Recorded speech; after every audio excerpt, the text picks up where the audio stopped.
A'udzubillahi minasyaitonir rajim. Bismillahirrahmanirrahim. Assalamualaikum warahmatullahi wabarakatuh. Bismillahirrahmanirrahim. Alhamdulillahirabbil alamin. Wassallallahu ala sayyidina Muhammadin wa ala alihi wa sahbihi. Subhanaka la ilma lana illa ma 'allamtana innaka antal alimul hakim. Wa inna ta'alluma wa ta'lima wa tadhakkura wa tadhkira wa naf'a wal intifa' wal ifadata wal istifadata wal hath 'ala tamassuki bi kitabillahi wa sunnati rasulih wa du'a ila al-huda wa dalalata 'ala khairil huda wa mardatihi wa amma ba'du. Alhamdulillah pada hari ini kita dapat kumpul bersama membagi sebuah kitab yang berbeda dengan akidah, pembahasan tentang akidah untuk para pemula yang ingin mengenal Islam dari dasar, di mana kita membahas kitab Aqidatul Awam dengan penjelasan yang ditulis oleh Sayyidi Alawi Al-Maliki yang berjudul Jala'ul Aql. Pada pertemuan sebelumnya kita telah membahas mengenai sifat-sifat wajib bagi para nabi dan para rasul, yang mana kita dapati bahwasanya para nabi dan para rasul wajib memiliki sifat-sifat. Jika kita katakan para nabi dan para rasul wajib memiliki sifat-sifat tersebut, maka secara otomatis para nabi dan para rasul mustahil memiliki 4 sifat lawan dari sifat wajib tersebut. 4 sifat wajib tersebut adalah yang pertama faqona, yang berarti mustahil bagi para nabi dan rasul bersifat balid, baladah.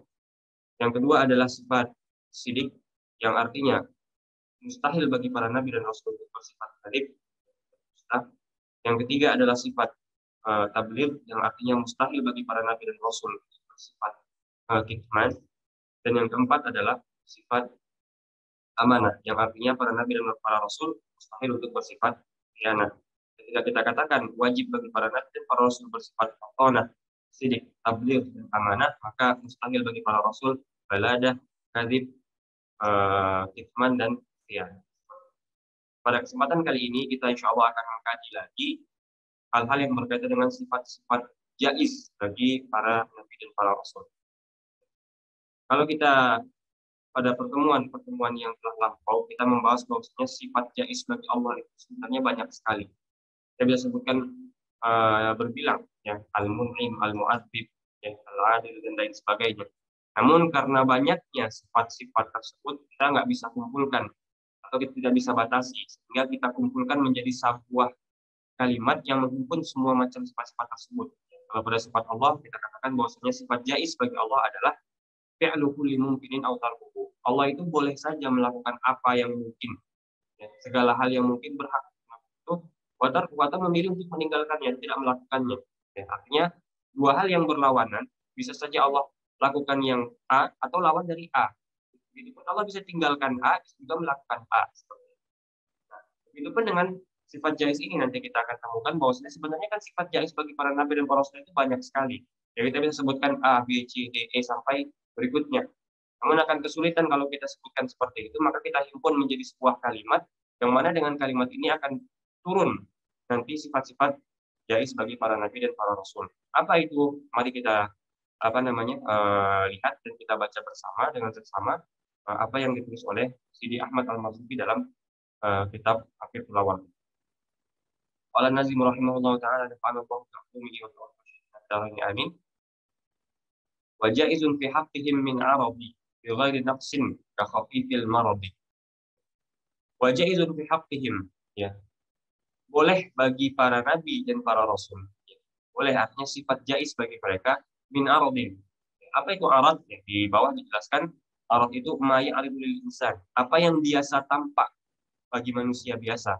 Min maradin wa ghairihi, seperti halnya sakit, ya, atau makan, ya, hal-hal yang biasa terlihat, biasa tampak, biasa ada pada manusia biasa.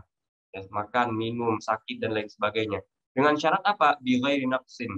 Hal-hal tersebut tidak membawa kepada kekurangan, ya, tidak menurunkan derajatnya para nabi dan para rasul yang mulia. Artinya jangan sampai ketika nabi dan rasul melakukan itu dianggap turun derajatnya oleh umatnya, seperti itu. Nah, tentu hal tersebut tidak berlaku bagi perbuatan-perbuatan seperti makan, minum. Ketika nabi dan rasul makan dan minum, itu kan itu hanya menjadi hal yang biasa saja, tidak turun derajatnya, maka boleh bagi para nabi dan rasul untuk makan. Begitupun untuk minum, karena tidak menurunkan derajat sama sekali. Begitupun ketika sakit yang sedikit, ya, sedikit sakit seperti itu. Nah, itu mungkin hal yang biasa bagi para nabi dan rasul, artinya sifat jais bagi mereka seperti itu. Ya. Kakhafifil marad dicontohkan salah satunya adalah seperti sakit yang ringan, sakit yang ringan saja yang membuat umatnya tidak menghindar dari mereka para nabi dan para rasul. Kita baca syarah dari Sidi Alawi Al-Maliki. Wal jaizu fi haqqil anbiya'i wa rusuli alaihi wassalatu wassalam, ya. Dan yang merupakan sifat jaiz, sifat yang boleh ada dan boleh tidak ada juga bagi para nabi dan para rasul. Apa itu? Wuqu'ul a'radil basyariyyati allati la tuaddi ila naqsin fi maratibihimul 'aliyyah. Ya. Mereka itu melakukan hal-hal manusiawi, ya, hal-hal yang biasa tampak pada manusia biasa, ya, yang mana syaratnya adalah hal-hal tersebut la tuaddi ila naqsin, jangan sampai membawa atau membuat umat melihat para nabi dan para rasul turun derajatnya, membawa kekurangan bagi diri para rasul dan para nabi seperti itu. Ya, fi maratibihimul 'aliyah. Karena kita tahu bahwasanya derajat para nabi dan para rasul itu kan derajat yang sangat tinggi, ya, derajat yang tinggi. Bahkan kalau kita berbicara nanti di pertemuan setelah ini kita akan membandingkan mana yang lebih mulia antara para nabi dan para rasul, ya, dan menurut pendapat jumhur itu para nabi dan para rasul itu lebih mulia dibandingkan para malaikat. Artinya, jangan sampai hal-hal jais yang dilakukan, hal-hal yang sifatnya manusiawi sebagaimana dilakukan oleh manusia pada umumnya, itu membuat mereka turun derajatnya, ya. Kurang derajatnya, kurang dianggap oleh para umatnya, seperti itu. Sehingga umatnya lari atau pergi dari ajaran dakwah yang diberikan oleh para nabi dan para rasul, seperti itu. Wajibu ala kulli mukallafin, maka wajib bagi setiap yang sudah menjadi seorang mukallaf tidak annahum alaihi wassalatu wassalamu, bahwasanya para nabi dan para rasul kita harus meyakini mereka apa? Yata'arraduna lima yata'arradu lahu ghairuhum minal basyariyah. Mereka juga melakukan hal-hal biasa sebagaimana yang dilakukan oleh manusia yang lain seperti itu. Ya minal akli wasyurbi, makan dan minum, ya. Wal bai'u wasyira', ya. Para nabi dan para rasul juga melakukan jual beli. Ya kita tahu Rasulullah SAW itu kan pedagang, kan. Ya melakukan jual beli juga seperti itu, sebagaimana hal-hal biasa. Wadukhulil aswaq, ya masuk ke pasar. Dalam Al-Qur'an juga dijelaskan bahkan secara itu kan Al-Qur'an wa ya'kulu ta'am wa yamshi fil aswaq, ya masuk pergi ke pasar juga para nabi dan para rasul ini, ya. Wazawat, ya, para nabi para rasul juga menikah, ya. Wal mauti wal hayah, ya mereka juga bisa merasakan kematian, bisa merasakan kehidupan sebagaimana manusia pada umumnya, ya. Walladzati wal alam, mereka juga merasakan rasa senang, rasa lezat, ya, bahagia, enak gitu. Juga merasakan rasa sakit alam seperti itu. Wassihhati wal marad, merasakan rasa sehat, merasakan rasa sakit juga. Illa anna ma yanzilu bihim la yu'aridu minhum. Nah, kecuali hanya saja, ya, sakit yang diterima atau ditimpakan kepada para nabi dan rasul itu tidak akan sampai membuat umatnya lari daripada, ya, umat para nabi dan rasul lari daripada para nabi dan rasul, gitu kan. Ya kalau misalkan sakit yang sangat parah sekali sehingga para nabi umat-umat para manusia lari dari mereka para nabi dan rasul, nah itu mustahil bagi para nabi dan rasul. Ya, sakitnya hanya sakit-sakit biasa yang mana dengan sakit tersebut umat manusia tidak lari daripada mereka seperti itu. Ya wan naumi, begitupun para nabi dan rasul juga tidur, ya. Lakin bi ayunihim faqat, ya.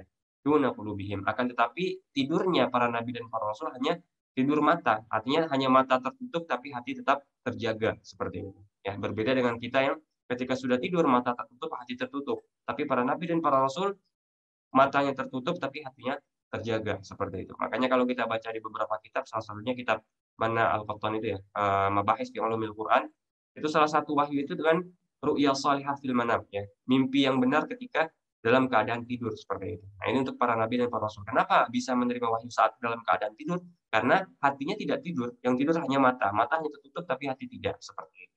Wa khurujil mani, ya. Begitupun, ya, para nabi dan rasul juga mengeluarkan mani sebagaimana manusia biasanya, ya, lakin bimtila'il aw'iyati faqad dunal ihtilam, ya. Tapi tidak sampai ke derajat, ya, kalau misalkan manusia biasa ada yang namanya istilahnya itu ihtilam, ya. Mimpi basah lah seperti itu. Mimpi eee, yang mana dengan mimpi tersebut biasanya orang mengeluarkan air mani gitu, ya. Kenapa para nabi dan rasul juga mengeluarkan air mani tapi tidak dengan cara mimpi itu? Ya li'annahu min tala'ubi syaitan. Karena mimpi yang seperti itu kan sebenarnya permainan-permainan syaitan dan tidak mungkin kan para nabi dan para rasul itu diganggu oleh syaitan. Makanya tidak mungkin ada yang namanya ihtilam, mimpi itu bagi para nabi dan para rasul. Fala yajuzu li syaitani an yatasallatu alaihim, tidak mungkin para nabi dan rasul itu diganggu, ya, digoda oleh nabi apa namanya para syaitan ya wa ghairi dzalika, dan sifat-sifat jaiz lainnya ya, atau hal-hal manusiawi lainnya yang boleh bagi para nabi dan rasul dengan syarat tidak mengurangi kekurangan atau apa namanya, tidak membuat kekurangan bagi diri para nabi dan rasul. Wa amal a'radul lati fiha naqsun. Adapun hal-hal manusiawi ya, yang sifatnya tampak pada manusia pada umumnya, allati fiha naqsun, yang membawa kepada kekurangan ya. Kal juzami wal barasi was sama wal ama wal bakam wasyalal wal arash wal awta. Ini macam-macam penyakit ya. Ada kusta, ada tuli, bisu, buta ya, atau anggota tubuhnya tidak sempurna ya, tangannya hanya sebelah gitu kan sebagainya. Nah, itu mustahilatun alaihim, itu mustahil bagi para nabi dan para rasul, sebagaimana tadi itu juga sempat kita singgung sebelumnya ya. Wa ma qila inna Syuaiban alaihi salam kana dhahiran la aslalah ya.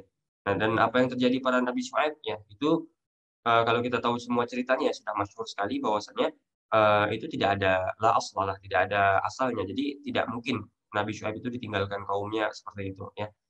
Atau menderita sesuatu yang membuat kekurangan pada dirinya. Ya, wa Yaqub alaihissalam inna masallahu syawah. Begitupun dengan Nabi Yakub ya, Nabi Yakub yang sempat ditutup tabir penglihatannya oleh Allah Subhanahu wa taala ya, inna ma hasallahu syawah, tertutup saja, wazalat, lalu penutup itu dihilangkan. Karena kan sebelumnya Nabi Yakub itu bisa melihat kan.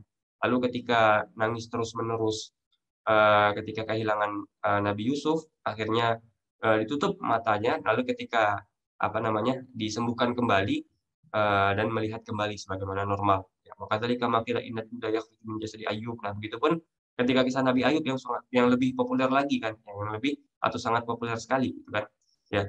Ada yang mengatakan bahwa sampai keluar ulat dari kulit-kulitnya. Nah, itu semua eh, apa namanya, kebohongan-kebohongan yang tidak sampai seperti itu. Nah, bahkan kalau kita bisa katakan sebenarnya kisah-kisah para nabi dan para rasul itu kan banyak terambil dari kisah-kisah Israiliyat. Yang mana Israiliyat itu kan sebagai seorang muslim yang baik itu kita tidak mengatakan iya, juga tidak mengatakan tidak gitu kan. La nusaddiquhu wa la nukadzibuhu. Artinya kita tawakuf, tidak mengatakan itu cerita benar, tidak juga kita mengatakan itu cerita dusta seperti itu ya. Kita hanya menyerahkan segalanya kepada Allah Subhanahu wa taala, mana yang benar, mana yang salah. Tidak menolak, tidak pula mengiyakan seperti itu. Itu yang paling tepat yang kita lakukan bagi cerita-cerita Israiliyat seperti itu. Wa mimma yadullu ala wuqu'il a'radil basyirati fi haqqihim. Apa buktinya atau apa dalilnya? Apa yang menunjukkan bahwasanya boleh bagi para nabi dan para rasul itu untuk melakukan hal-hal manusiawi seperti ini ya. Banyak sekali dalam Al-Qur'an menceritakan hal-hal manusiawi yang dilakukan oleh para nabi dan rasul. Ya, seperti dalam surah Al-Furqan, "Ma li hadzal rasul ya'kulu ta'ama," makan, "wa yamshi fil aswaq," pergi ke pasar. Ya, dalam surat Ar-Ra'd, "Wa ma arsalna qablaka minal mursalin illa annahum la ya'kuluna at-ta'ama wa yamshuna fil aswaq." Ya. Dalam surat Al-Furqan. Lalu di dalam surat Ar-Ra'd-nya, "Wa laqad arsalna rusulan min qablika wa ja'alna lahum azwajan wa dzurriyyah." Allah juga menjadikan istri dan keturunan anak untuk para nabi dan rasul sebagaimana manusia pada umumnya. Wa qaulu ta'ala wa ayyuba idh nada rabbahu anni masani yadhurru wa anta arhamur rahimin wa anta arhamur rahimin fastajabna lahu fakashafna ma bihi min dhurrin wa atainahu ahlahu wa mithlahum ma'ahum rahmatan min 'indina wa dzikra lil 'abidin. Nah, ini menunjukkan bahwasanya Nabi Ayub juga menderita penyakit gitu, sebagaimana manusia biasa menderita penyakit. Hanya saja penyakitnya tidak boleh sampai membuat manusia lari atau nufur ya, lari dari kabur dari para nabi dan para rasul seperti dalam surat Al-Anbiya. Lalu terakhir dalam surat Ali Imran ya, wa Muhammadun illa rasul qad khalas min qabli rusul afa imata aw qutila qalabtu ala aqabikum wa may yanqalib ala aqibihi fala yadurrullaha syai'a. Intinya banyak lagi ayat-ayat lainnya yang menerangkan bahwasanya para nabi dan para rasul pun juga apa namanya, melakukan hal-hal manusiawi sebagaimana manusia biasa seperti itu. Ya, hanya saja mereka derajatnya lebih tinggi sehingga tidak mungkin melakukan hal-hal yang membuat kekurangan, sehingga muncul kekurangan dalam diri mereka para nabi dan para rasul. Nah, ini juga sekaligus menentang atau menjawab ya sebagian apa namanya, sebagian ajaran yang mengatakan para nabi dan rasul itu Tuhan seperti itu. Jawabannya adalah tidak. Kenapa? Ya tidak mungkin. Kenapa? Karena para nabi dan para rasul pun juga melakukan hal-hal ya sebagaimana yang dilakukan oleh manusia biasa. Nah, masa Tuhan melakukan hal-hal yang sifatnya kemanusiaan? Kita juga sempat singgung sifat-sifat wajib bagi Allah ya. Allah itu tidak butuh kepada sesuatu yang sifatnya manusiawi seperti itu. Manusia itu kan dibuat oleh Allah. Mereka butuh ya, kita butuh makan ya, karena Allah menciptakan kita butuh makan. Ya. Tapi Allah yang menciptakan butuh makan, apakah butuh makan? Kan tidak. Nah, berbeda dengan nabi dan rasul yang juga butuh makan sebagaimana halnya manusia biasa. Nah, jadi ini menjelaskan kedudukan nabi dan rasul dengan kedudukan Tuhan. Jadi ada Tuhan yang paling atas, ya Allah Subhanahu wa taala, ada kedudukan nabi dan rasul, lalu ada kedudukan manusia. Jadi kedudukannya jelas beda-beda seperti itu. Mana yang harus disembah, mana yang penyampai risalah.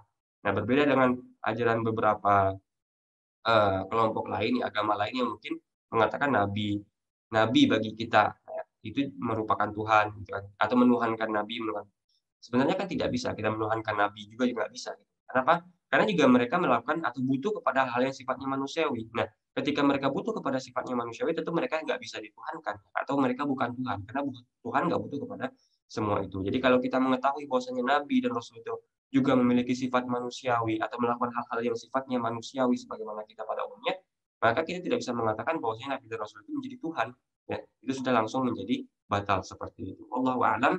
Demikian pertemuan kali ini, maka kita telah menyelesaikan sifat-sifat wajib bagi Allah dan juga kita telah menyelesaikan sifat jaiz dan sifat-sifat mustahil bagi Allah, lalu sifat wajib dan mustahil jaiz bagi para rasul. Maka pada pertemuan berikutnya insya Allah kita akan mengkaji mengenai kemaksuman, ya, al-maksum, ya, ismatu al-anbiya wal mursalin, kemaksuman para nabi dan para rasul. Ya, apa yang dimaksud dengan maksum? Ya, lalu nanti setelahnya akan ditutup dengan sedikit pengulangan mengenai sifat-sifat mustahil bagi Allah dan bagi nabi dan rasul, sehingga nanti bisa terhimpun semuanya totalnya. Kalau kita himpun nanti di pertemuan nanti totalnya ada 50 sifat, ya. Jadi kalau sifat Allah wajib 20, mustahil 20, 40 ditambah 1 sifat jaiz menjadi 41, sifat wajib bagi nabi dan rasul ada 4, mustahilnya 4, 8 ditambah 1 yang jaiz ada 9, 41 ditambah 9 totalnya 50. Nah, itulah akidah 50 nanti akan kita coba ulang lagi, ya, kita refresh lagi di pertemuan mengenai sifat-sifat mustahil bagi Allah dan bagi para nabi dan para rasul. Demikian pertemuan kali ini. Naktafi bihadzal qadar wa sallallahu ala sayyidina Muhammadin wa ala alihi wasallam. Akhirul kalam wabillahi taufiq wal hidayah. Assalamualaikum warahmatullahi wabarakatuh.